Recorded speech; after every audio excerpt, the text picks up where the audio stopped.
அம்மா are you enjoying?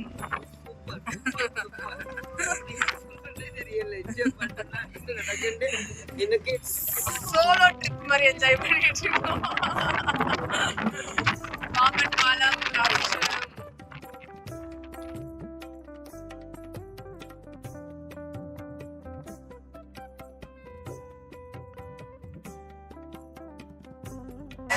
Cauchy Kashi Kashi, Ganga Ganga Ganga, Vishweshwara Vishweshwara Vishwanatha. காஷியில இல்ல, ராமேஸ்வரத்துல இருக்கேன். எங்க போனாலும் அவருடைய சுரூபம் தான், அவருடைய ஞாபகம் தான். தொடர்ந்து நம்ம வந்து காஷி பயணத்திலே இருக்கோம். ராமேஸ்வரம் வரணும்னு அடிக்கடி நினைப்பேன், ஆனா எப்பயாவது தான் நம்மளுக்கு வாய்ப்பு கிடைக்குது.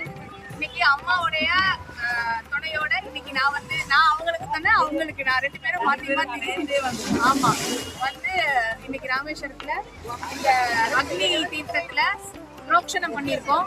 இங்க இருந்து அப்படியே போய் ராமநாத சுவாமியை பார்க்க போறோம். தீர்த்த யாத்திரைனா என்ன, நம்மளுக்கு ஏன் ராமேஸ்வரத்துல இருந்து தீர்த்த யாத்திரை ஆரம்பிக்கிறாங்க?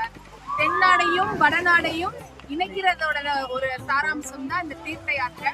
அப்படிதான் ஃபர்ஸ்ட் நம்மளுக்கு ராமேஸ்வரத்துல இருந்து ஆரம்பிச்சு அங்க போய் கங்கை, திரிவேணி சங்கமம் எல்லா இடத்துக்கு போறோம். தொடர்ந்து தீர்த்த யாத்திரைகள், இந்த மாதிரியான ஜோதிர்லிங்கம், சக்தி பீட யாத்திரைகள் எல்லாம் போயிட்டே இருக்கும். இதை பார்த்துட்டு இருக்கிற உங்க எல்லாருக்குமே, இந்த வீடியோஸை பார்க்குறவங்க எல்லாருக்குமே இந்த மாதிரி யாத்திரைகளுக்கு அந்த பலன் புண்ணியம் கிடைக்கட்டும். ஹர் ஹர் மகாதேவ்.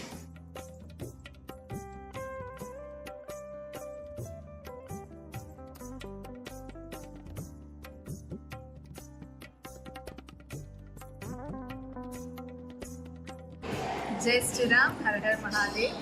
காலையில் போய் உத்திரகோசமங்கையில் மங்களநாதரை தரிசனம் பண்ணிட்டு வந்தோம். அப்படியே வந்து இப்போ ராமநாத சுவாமியை, ராமேஸ்வரத்தில் ராமநாத சுவாமியை தரிசனம் பண்ணிட்டு வந்தோம். 12 ஜோதிர்லிங்கங்களை இப்போ தான் நிறைவு பண்ணோம். மறுபடியும் ஜோதிர்லிங்க ஸ்தலங்களுக்கு போகக்கூடிய வாய்ப்புகள் தொடர்ந்து நம்மளுக்கு கிடைச்சிக்கிட்டே இருக்கு. பகவானுக்கு கோடான கோடி நன்றி. இந்த மாதிரி வாய்ப்புகளை ஏற்படுத்தி கொடுக்கக்கூடிய நல்ல உள்ளங்களுக்கும் கோடான கோடி நன்றி.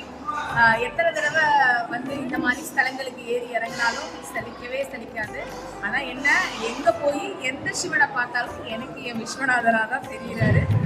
இப்போதான் ராமநாத சுவாமியை தரிசனம் பண்ணிட்டு வந்தேன். என்ன ஒரு பியூட்டி அப்படின்னா, நம்ம காஷியில் நிறைய சவுத் இண்டியன்ஸை பார்க்க முடியும், இங்கே நிறைய நார்த் இண்டியன்ஸை பார்க்க முடியுது. அந்த பக்தி பாவம் இருக்கு பார்த்தீங்களா மக்களுக்கு. காஷிக்கு போனாலும் அந்த ஹர மகாதேவ் கோஷம், இது வந்து நம்மளோட அந்த ஹெரிட்டேஜ், நம்மளோட அந்த கல்ச்சரை அவங்க வியந்து பார்க்கக்கூடிய அந்த கல்வியை, அந்த ஒரு எக்ஸைட்மெண்ட் இருக்குது. நம்மளோட ஹெரிட்டேஜ், எல்லா ஹெரிட்டேஜும் பெருசு தான், இருந்தாலும் அவங்க அந்த ரொம்ப வியந்து பார்க்கக்கூடிய அந்த அழகு வந்து அவங்க கண்ணிலேயே தெரியுது. ஸோ அவங்க பார்க்கறது மூலியமா நம்மளோட ஹெரிட்டேஜ் நமக்கும் ரொம்ப பெருசா தெரியுது. நம்ம காஷிக்கு போனோம் அப்படின்னா அங்க இருக்கக்கூடிய அந்த ட்ரெஸ்ஸஸ்லாம் வாங்கி நம்ம வியர் பண்ணுவோம். பனாரசி சாரி, லைக் அவங்கள மாதிரி அந்த பஞ்சகஜம்லாம் கட்டிட்டு அந்த சங்கன போட்டெல்லாம் வச்சுட்டு நம்ம போவோம். இங்க வந்து அப்படியே சவுத் இண்டியனா மாதிரி பசங்க எல்லாம் வேஷ்டி சட்டை போட்டு அப்படி குண்டு இப்படி போட்டுட்டு சூப்பரா இருக்கு. இதுதான் ஆக்சுவலா ஒரு தீர்த்த யாத்திரையோட சாராம்சமே. தெற்கையும் வடக்கையும் ஒன்றிணைக்கிறது தான் தீர்த்த யாத்திரையோட சாராம்சமே. அதுக்கு இணைந்த இந்த மக்களும் அதுக்கு தகுந்த மாதிரி அந்த கல்ச்சரை அடாப்ட் பண்ணி என்ஜாய் பண்றதை பார்க்கும்போது இது வந்து இதை மாதிரி நீடிக்கணும். We are all Indians, that's all. We are all Indians. இந்த ஒரு நல்ல இப்படி ஒரு கல்ச்சர் சம்பந்தமான ஒரு இடங்களுக்கு வர்றது மனசுக்கு ரொம்ப சந்தோஷமா இருக்கு. உங்களுக்கும் இந்த மாதிரியான யாத்திரைகள்லாம் கிடைக்கட்டும். ராமநாத சுவாமியோட ஆசீர்வாதமும் பர்வதவர்தினியோட ஆசீர்வாதமும் உங்க எல்லாருக்குமே கிடைக்கட்டும். நம பார்வதி பதையே, ஹர ஹர மகாதேவ்.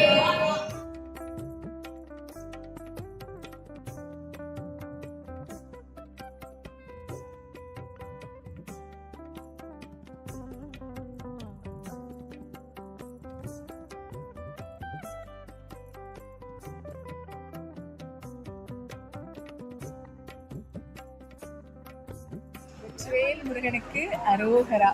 காலையில போயிட்டு உத்திரகோசமங்கை தரிசனம் பண்ணிட்டு ராமநாத சுவாமியை தரிசனம் பண்ணிட்டு அப்படியே டிராவல் பண்ணி இப்போ திருச்செந்தூருக்கு வந்து முருகனையும் தரிசனம் பண்ணியிருக்கோம். முருகனை ஏகாந்தமா, ஆக்சுவலா ரொம்ப கூட்டம் இருக்கும்னு எல்லாரும் பயமுறுத்தினாங்க. இந்த ஈவினிங் டைம் லேட், அதாவது பள்ளியறை பூஜை ஆக போகுது. ஸோ இந்த டைமில் வந்தனால கூட்டம் இல்லை. 10 நிமிஷத்தில் போய் தரிசனம் பண்ணிட்டு வந்துட்டோம். முருகன் வந்து நல்லா சந்தன காப்பில் அப்படியே ஜெகஜோதியாக இருந்தார்.